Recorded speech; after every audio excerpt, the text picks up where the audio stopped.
Good afternoon. This is Susan, and this is Susan's Ramblings. I am back with the basics of scratch cooking, or cooking from individual ingredients rather than a uh, prepackaged item, food item. This one comes from the Betty Crocker, not Betty Crocker, Better Homes and Gardens cookbook, and it was done published in 1996. Now, I think 1996 was just around the corner, but once you think about it, it is, almost 30 years old. Okay, the first one is Pantry Primer, stocking your kitchen with staples. A well-stocked kitchen helps you cook faster and more efficiently. And it says the following are foods no kitchen should be without. I'm not advising you to go out and buy everything that's in this video.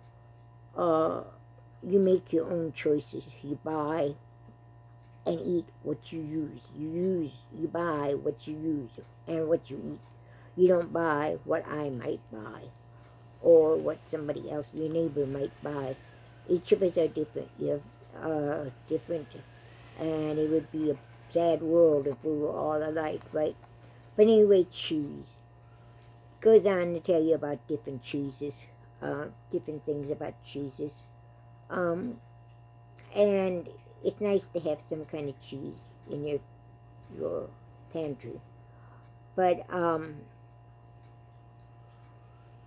yeah, I know I've said this before. I'm going to learn how to make cheese. I plan on that for the next week, so let's see if we can get some cheese made in this next week and taped. Okay, so cheese. Cheese is easy to make if you have the ingredients. It's also easy to buy and just freeze it for you need it. Shredded cheese, I have packages of that in my freezer. I have packages of chunks of cheeses. I don't have slices, they crumble on me. But I have a processed cheese. I get 2 pounds of processed cheese every month with our senior box. So I have processed cheese in there. We've got to find a different way to do that, and I will be videotaping that too later this month, I hope. Eggs. And everybody should have eggs. Now, they're difficult to get nowadays, along with everything else. And so I usually buy 5 dozen eggs a month. I have upped that. And I dehydrate them. I scramble them first, and then I dehydrate them, and then I powder them. They're good for scrambled eggs and for things like that. I also freeze them. I scramble them, I beat them well, and I put them in a freezer bag, and they lay flat, and then when I'm done, I just transfer that bag to a bigger bag. I do 2 and 3 eggs in a package. That's generally what my recipes call for, 2 or 3 eggs. So that I have that, I just have to pull it out, and I put it in my I don't know, in whatever I'm making. My brain is just not working today. Egg equivalency chart. If you use an egg size other than large, you may need to increase or decrease the number of eggs you use in our recipes. 1 large egg equals 1 jumbo, extra large, medium, or small egg. 2 large eggs, 2 jumbo, 2 extra large, 2 medium, or 3 small eggs. 3 large eggs, 2 jumbo, 3 extra large, 3 medium, 4 small. 4 large eggs, 3 jumbo, 4 extra large, 5 medium, or 5 small. 5 large eggs, 4 jumbo, 4 extra large, 6 medium, or 7 small. Those are what you use. Like I said, eggs have been on sale here almost every other week, and I grab them whenever I get them on sale. And I will grab 2-3 dozen at a time, and I will dehydrate them, or I will freeze them, one or the other. I use a lot of hard-boiled eggs, too, in my meals. Okay. This one is still fats and oils. You need butter, margarine. Most of us do not make margarine anymore. Okay? It's just that we've gone to butter. If you do margarine, that's fine. I'm not going to object to it. But if you do it, and we may come back to a time when we use more margarine. I don't know. I don't know if I can get this focused in here. Here we go. Butter is usually fat of choice. That is mine anyway. You can use unsalted butter. You can freeze it. I freeze it a lot of times. Yeah, it's always frozen in mine. I always buy it when it's on sale, and it comes on sale. You know, these things come on sale every day, every month, not every month, according to a cycle, or they have been coming on to a cycle, where June is dairy month. In November and December, you have a lot of baking going on, so you have your butter on sale then and your baking supplies, those kind of things. So I usually, whenever it's on sale, I buy a lot, and I freeze it. That way I have it whenever I need it. It carries me over. I did buy, and I have in my refrigerator right now, some unsalted butter, because I'm going to make ghee with it, whatever you call it. Anyway, I'm going to try that. And it calls for unsalted butter. The salted butter will give you a grainy texture, they say. That is another video that'll be coming up. Okay, margarine, made from vegetable oil. And it can be used as a substitute. If it's 80% fat. Lookalikes, spreads, and so forth contain less fat and have more water, and this can affect the texture of the baked goods or the crunchy coatings. If you use a spread, it should be no more than 60% vegetable oil. Read the product label for this information. Like butter and margarine and spreads can be stored in the refrigerator up to a month or in the freezer for 6 to 9 months. Okay, I got a spot in here for some reason. Measuring butter and margarine. To measure sticks of butter or margarine, follow the markings on the wrapper. That's about it. For unwrap butter or margarine, soften it, then measure as for shortening. Okay, we got the shortening up here. Another fat. A vegetable oil that's been processed in the solid form. Shortening is usually used for baking, frying.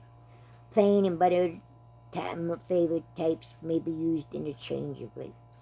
Store shortening in a cool, dry place, discarding it if it has an odor or appears discolored.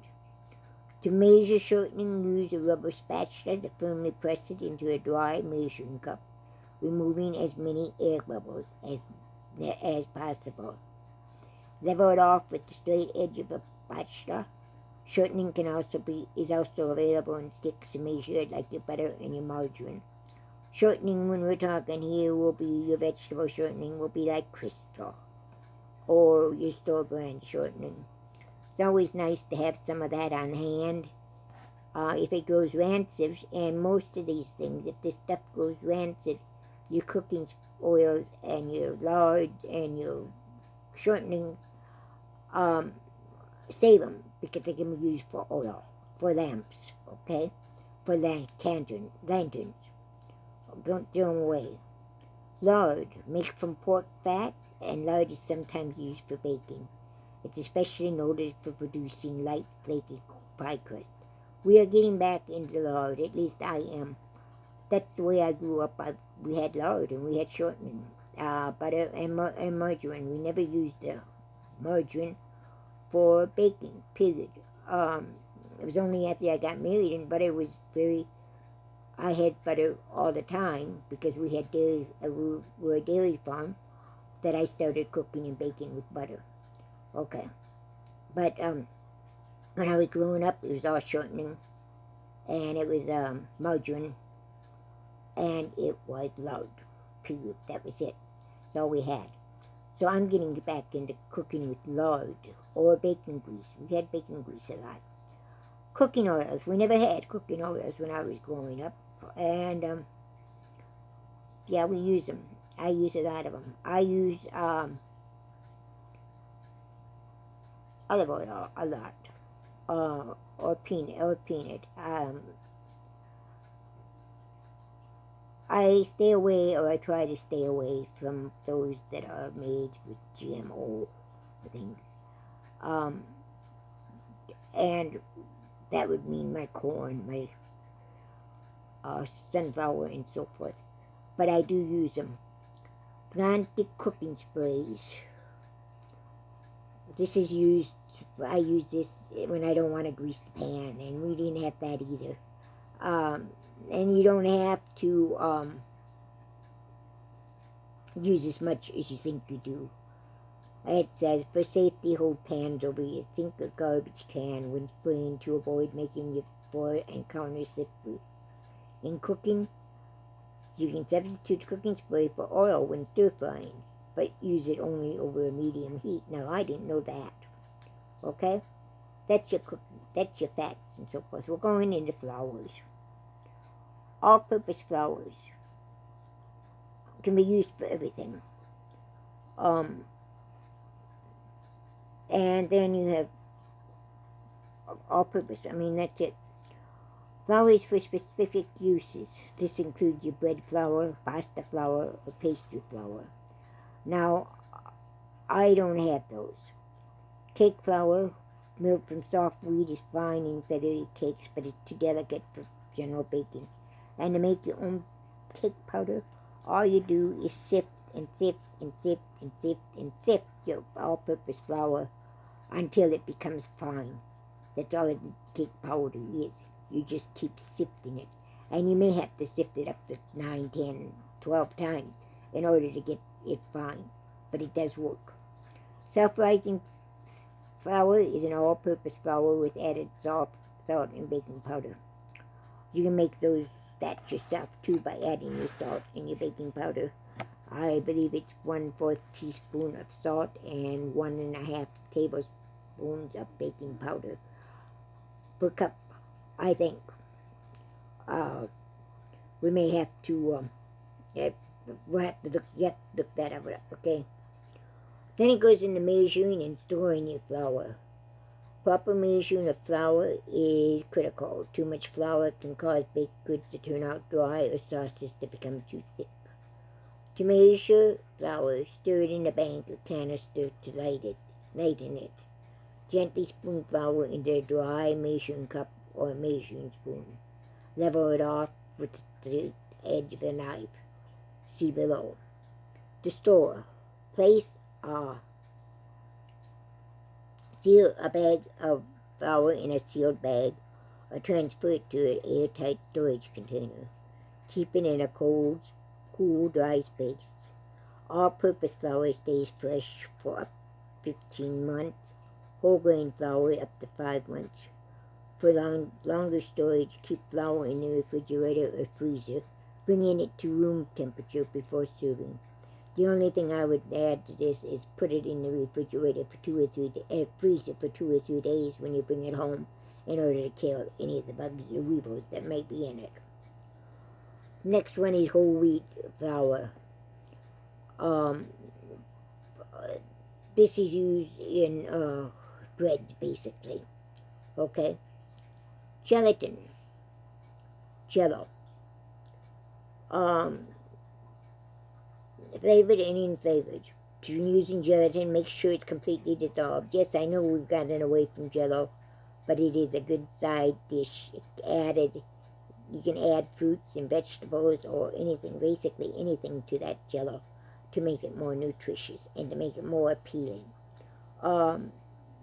now they have Jello cups. And when we went to the state swim meet a couple weeks ago, we took Jello cups with us, and the children ate them. We gave them a boost of energy that they needed, and they bought the cups. I would have just made my own Jello and put them in individual servings and done it that way. But that's the difference between myself and my children. Okay? Herbs, spices, and seasonings. We have them. Dried herbs and spices will keep for months when they're tightly covered and stored in a cool, dry place. Look for the freshness date on the container and replace them past this date, or when the color or aroma seems weak. You know, most things last longer than what the date on it says. Whole spices stay fresh longer, up to 2 years longer, than ground spices. And they are ground spices, they said only last 6 months, but I've used them past that. Refrigerate red spices such as paprika. I didn't know that. Fresh snipped herbs add flavor that can't be matched by the dried. If you don't have an herb garden in reach, buy fresh herbs at a farmer's market or a grocery store. I live in an area where we don't have those herbs available to us. We have just a little tiny package that contains maybe 3 or 4 leaves, and that's it. That's what we get. Okay. Store fresh herbs in the refrigerator with their stems plunged in water and plastic over the leaf. Use them until they start to wilt, usually about a week. Because fresh herbs generally are less intense than dry, you can experiment with them, varying the amount in recipes as desired.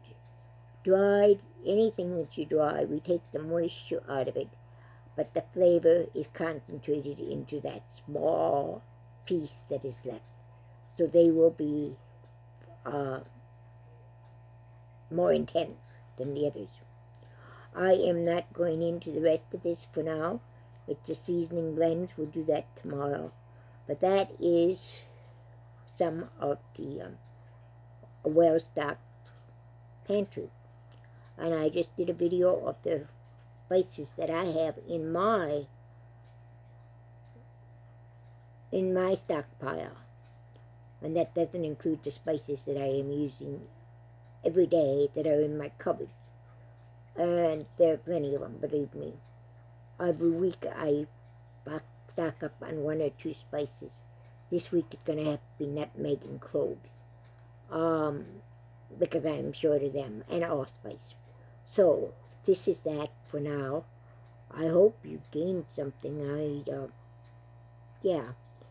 Sometimes it was kind of, I don't know. I hope you managed to gain something out of this. Have a great day. We'll see you later. God bless you.